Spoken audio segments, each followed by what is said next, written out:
Hello, Julie here and welcome to my YouTube channel. Today I want to share with you this layout I created for the March 2021 challenge at Mystical Scrapbooks. I'll put a link to the challenge and the Mystical Scrapbooks Facebook page down below if you want to check them out. They are an online store based in Perth here in Australia. There are two challenges this month. My challenge for the month is to use blue and torn paper on your project. The theme for the month is fire and ice. I have my photos here that were taken at Tasman Glacier in New Zealand. I have 5 there, but I decided to just use 4. One of them is of Mount Cook. The papers I'm using are from Pink Paisley's Indigo and Ivy collection. I'm going to use page numbers 4, 6, 7 and 10, along with some Craft navy cardstock. I also have some of this Alchemy metallic wax in white gold that I want to use, and an assortment of chipboard options. I also have some resin pieces that I made many years ago when resin was the in thing. The main reason I got those out was because I thought they would be ideal for using that metallic wax on.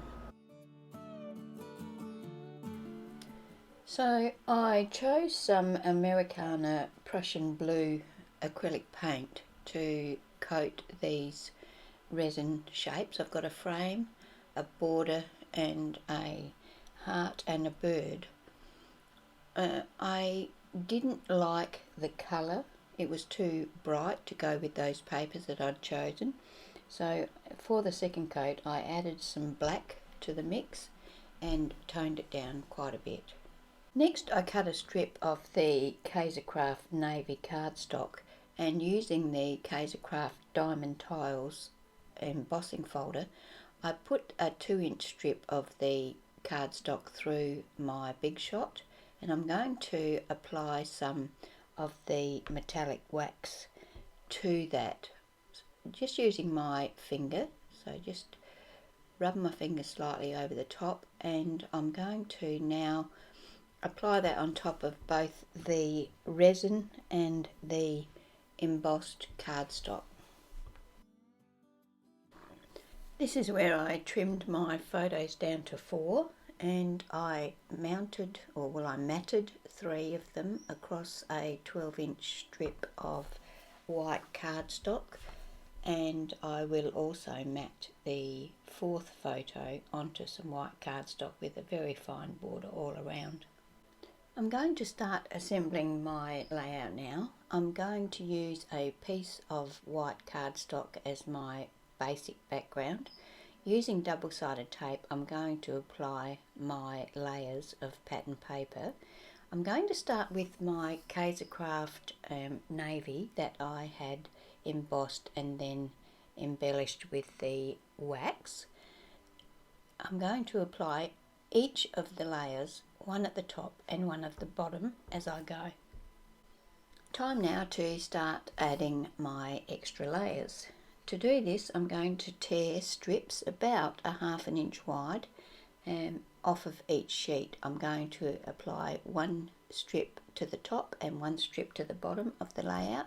I'm going to ink the torn edge and the 2 side edges, and I'm going to tuck each new paper under the previous paper. I could have done it the other way around and started at the bottom and worked my way up, but I decided to go this way. Anyway, I'm going to, in order that I used the papers, I used paper number 7 first, which was the wood grain looking paper. Then I used paper 6, which was the navy and white stripe. Then paper number 10, which was the one with the feathers on it. And then paper number 4, which was the dark background with the leaf design on it. I'm going to attach a strip of each to the top and bottom of this layout. Time now to attach my strip of 3 photos. I attach them so that they're about 1/2 inch up from the bottom section of torn papers. I attached the single photo to some chipboard before I attached that to the layout. I chose one of the tags from the Dusty Attic Mini Tags 2 chipboard. It says awesome, and I'm going to attach that to the left hand side of the main, or well, the chipboard mounted photo. I used my computer and printed out the title and then used glue to attach it to the back of the frame that I had painted and then rubbed the wax on. Now I'm going to use glue to attach that to my page. This will be my title. It's actually the place that the photos were taken and the date it was taken on. All of the other pieces of painted resin were then attached, the heart at the top of the single photo and the flowery type border along the bottom of the photos.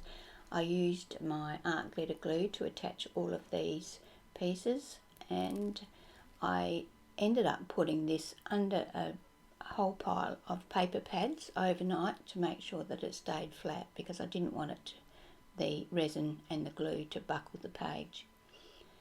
That completes my layout for today. I hope you've enjoyed watching my video, and if you have, I would love it if you would subscribe to my channel.